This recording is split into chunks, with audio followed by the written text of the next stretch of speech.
ልጅሽን ከባላጋሮቹ ጋር የእሱን ውድቀት የሚመኙ ሰዎች ጋር ጎን ቆሞ የእናቱን ልጅ ውድቀት የእናት ልጅ ውድቀቱን እየተመኘለት ይሄ ሞሞትን እንዴት አይመኝም ትላላችሁ?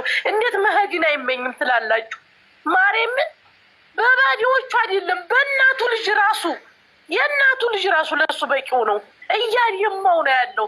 ተስፋ እንዲቆርጥ ነው እያደረገ ያለው የገዛ የእናቱ ልጅ። ይህ ከዚህ በላይ ህመም የለም ጋይስ። ማርያምን ነው የምላችሁ። ሲሄድ ብቻ አይደለም አንድ ሰው መመስገን ያለበት።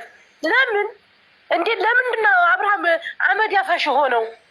ለምንድነው አብልቶ እንዳላበላ የሆነው? ለምንድነው ሰርቶ እንዳልሰራ የሆነው?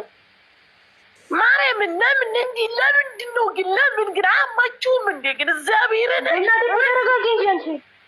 በኢየሱስ ማርያምን በጣም ነው ያሳዘነኝ። ማርያምን ቆይ አሁን ቲክቶክ ላይ የለቀቀው ነው ማርያም በዩቱብ ላይ ነው የፖስተው። ማርያምን በጣም ነው የሚያመው፣ በጣም ነው የሚያመው። በማን ነው የተለቀቀው? በራሱ ማርያምን ልሄድ ነው ያላችሁ። እንግዲህ ይኸው ተስፋችሁን ቁረጡ በቃ። እሷ አሁን ያቺ ልጅም ታስቀድም እንዲህ ብላ ነው ሄደችው። እየቀለደች ነው ያመለጠችን። ስለዚህ ይሄም እየቀለደ እያሳሳቀን ይሄዳል። ለምን? በእናቱ ልጅ ግፊት፣ በማን? በወንድሞቹ ግፊት፣ በማን?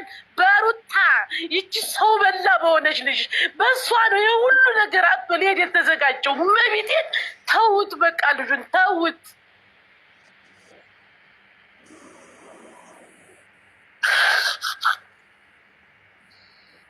ተውት። ለሰው ልጅ በኮሜንት የሚያደማ ነገር አትንገሩ። በቃ ተውት። በቃ ልጁ ፍቱት። በመቤት የፍችው ሩታ እንደው በልጅሽ በጡትሽ ማርያምን ፍችው። በቃ እንዳይደብርሽ። ምን እንዳንቺ በእናትሽ ምን አባት ይላርግሽ እግዚአብሔርን።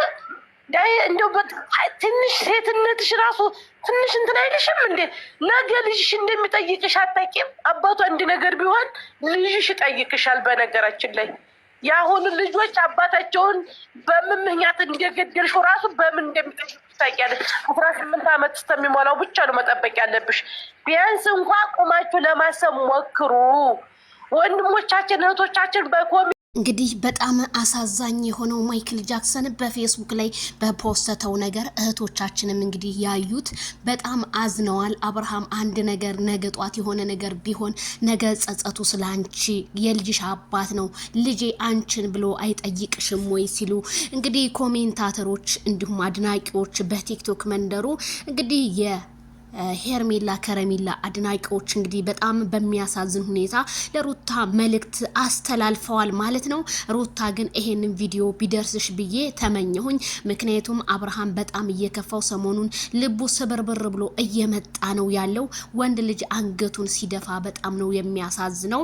ምክንያቱም ቤተሰብ ወንድሞቹ ሳይቀሩ ተቀይረውበት ያ ነገር በቃ እንዴት ነገር ሊሆን ቻለ በማለት አብርሃም በጣም አሁንም ቢሆን ያለበት ነገር በጣም ነው የሚያሳስበው። ምክንያቱም እኛ እንደ ቀልድ ስናየው ብዙ ወንድሞቻችን ብዙ እህቶቻችን እንደ ቀልድ ያየናቸው ከስራችን አምልጠውናል እናቃለን። ስለዚህ ሩታ ጸጸቱ ላንቺ እንዳይሆን በኋላ ላይ እያሉ እንግዲህ ኮሜንታተሮች አድናቂዎቹ በጣም እየተጨነቁ ነው። አብርሃምዬ ይሄንን ነገር እንግዲህ እናንተ መልስ ብትሰጡበት ብዬ ነው የማስበው። ሩታም ማለት በቃ ከማናደድ ወተሽ ራስሽን በራስሽ ቪዲዮ እየሰራሽ ብትመጭ ሩታ እንደኔ መልካም ነው ብዬ ነው የማስበው። በቃ ሄርሜላም ተገይታ እኛ የሄርሜላን ሐሳብን ሰምተን እኛም የምንፈርድ ብንሆን እንደኔ መልካም ነው ብዬ ነው የማስበው።